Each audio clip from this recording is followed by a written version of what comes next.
Hello, Frizzle Fellowship. I am completely obsessed with the Dresden Files series, so of course, as soon as I finished it, the question at the top of my mind is, what else can I read like this? And that is a question that I've found many answers to, and I'm still searching for more. So this video is the ultimate Dresden Files read-alikes guide. I've previously made a version of this video that was part 1, this is part 2, and I do intend to continue making these until the end of time. And I will link all of those in the footnotes for you. So here is how we're doing the recommendations today, in a tier list, because it's fun and it has more potential for expansion than my previous ranking method. So each tier is a way that a book can be similar to Dresden Files. We have the snarky adventurer protagonist, which are books with a strong central voice that's fun to follow, is sassy, always has quips, and is always getting into trouble. Our next tier has to do with the plot structure of the books, which is a new day, a new fiasco, where it feels like every chapter in every book is further complicating the already ridiculous task set before our protagonist. Next is noir gumshoe on the case. So this is the vibes of noir, of the darkly, overly dramatic guy, and the detective having a strong case to follow, and those two genre expectations getting mashed together. Next, I think is the hardest one to explain if you haven't read the Dresden Files yet, which is the series is greater than the sum of its books. So one of the things that I love about the Dresden Files is its structure. Each book is its own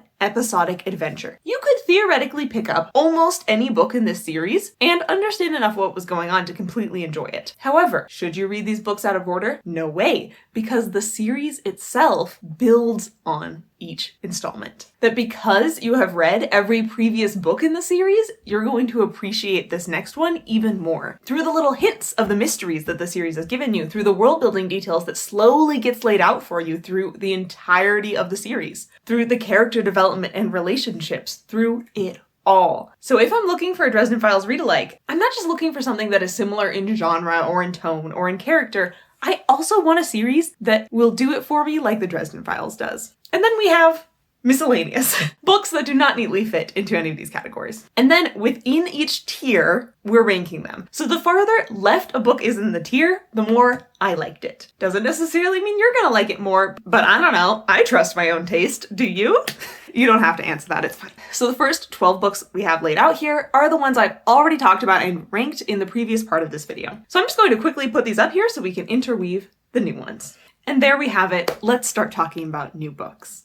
First up, we have the Charlie Davidson series, starting with First Grave on the right. This is an urban fantasy book. Our protagonist is a detective, and she can see ghosts, and she helps shepherd them to the afterlife because she's kind of the part-time Grim Reaper. And I do think that the biggest strength of the series is how incredible the force of Charlie's personality is. She is always go, go, go, jokes, jokes, jokes, and it never gets dull. It also has some pretty strong elements of a new day, a new fiasco, some gumshoe, but not really noir. And I've only read 2 books of the series, so I cannot comment on the whole series structure, but I suspect it might hit it out of the park there as well from what I've seen of it so far. I rated these books 4 stars. Then The Last Smile in Sunder City series. Now that I say that title out loud though, it is quite a tongue twister. It is very serious and kind of bleak. It takes place in a world that once had magic, but because of a series of unfortunate events has lost it. And our protagonist was kind of wrapped up in all that and he's kind of desperate to bring the magic back. Next, The Alloy of Law. But you could be thinking one of 2 objections to this book. 1, it's not exactly urban fantasy, it's more like epic fantasy, and 2, Chloe, isn't this the 4th book in the series? So let me defend this one. As for it being the 4th book in the series, yes, but also it's a pretty good starting place to the series. So this is the Mistborn series, and the first 3 books are Era 1 and follow a certain set of characters, and then there is like a 300-year time gap, and then we have Era 2, which follows completely different characters in the same world. And Era 1 is very much epic fantasy feel. Era 2, I would argue, feels a lot more close to urban fantasy, and I think fans of Dresden Files are really going to like Mistborn Era 2. Maybe not necessarily Mistborn Era 1, but you can just start with this book, Alloy of Law, and really not be that confused. And I want to put this one in series is greater than the sum of the episodes. Because even though the series isn't done yet, I have enough trust in Brandon Sanderson that he will pull off all of these hints and plot twists. Next we have the Vorkosigan saga, I think specifically starting with the book The Warrior's Apprentice. Now this book isn't even fantasy, it's sci-fi, but as I was reading it, I was so strongly reminded of the plot structure of Dresden Files, where each book is its own episode, but putting them all together gives you more emotional context for the plot arcs and bigger political picture. And I have just been so loving these books, I kind of want to recommend them to everyone, so we're showing them here in this video. But seriously, if you're looking for that, where every book doesn't end on a ridiculous cliffhanger, but you also do want the books to connect and feel like they're going somewhere, I would definitely recommend the Vorkosigan saga. Then we have A Dead Djinn in Cairo. I read the first novella of the series, but the entire series I've seen very many times, recommended to fans of Dresden Files. Would I?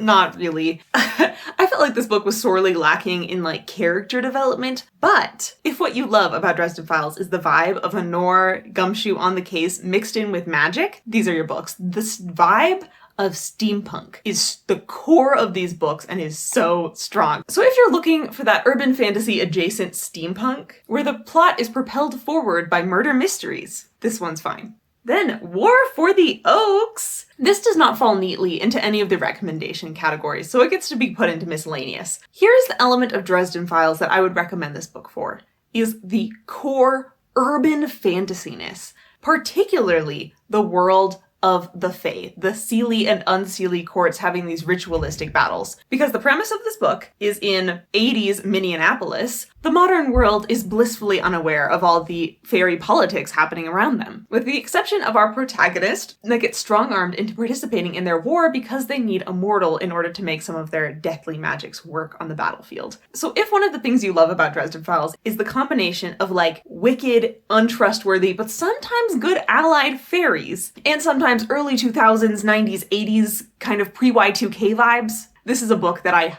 very, very much enjoyed. Then we've got Something in the Nightside. It's very much noir gumshoe on the case. I would say that is pretty much the entirety of the substance of this one. Now, I haven't read the whole series. It could build up better, but this series follows our classic, very down on his luck detective, who has been part of the magical underground world before, but left it because of various things that went down. And now he's dragged back into the magical world by a case that pays a little too well for him to really turn it down, and also, he can't say no to a damsel in distress. Then, Nice Dragons finish last.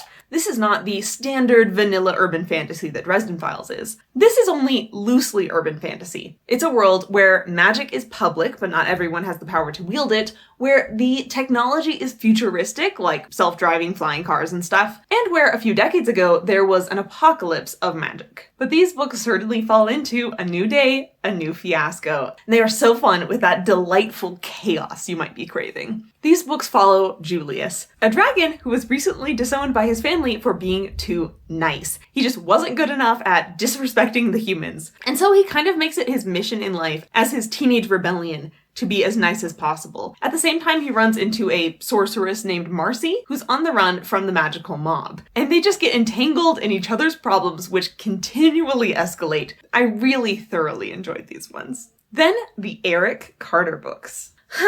Looking at this book cover, I realize you can't really pick off the name of the book or the author name. But if you're interested in this book or any of the books I've been talking about, I'll link them down all in the footnotes. This is another urban fantasy series. This one follows a necromancer. And he is working for hire with his magic, sometimes as a mercenary, sometimes because he needs to pitch in to save the world. To be honest, I've only read like book 8 of this series, but what I was impressed with in that book was that this series went more hardcore on the noir than any of the other books on this tier list. Like, it isn't just that this book is dealing with, like, ghosts and zombies or whatever. It's that this book series is dedicated to the idea of things corrupting the hero, of the hero becoming more villainous. Yeah, maybe he gets leveled up, but is that level up great? And that's another thing that I think connects it to Dresden Files, but it does it way more. Then we've got American Gods. Yes, the one that the TV show is based off of. And I don't think I can really firmly put this in any category. The people that I would recommend this to are the people who have enjoyed Neil Gaiman books in the past. It's a somewhat melancholic and epic take on urban fantasy. Yes, it's a book where the modern world is oblivious to all the magical things that's happening around them. In this case, with all of the minor and sometimes major deities that are strolling around America. And this book is emotionally powerful in the way that a fairy tale is emotionally powerful, but I wouldn't exactly describe it as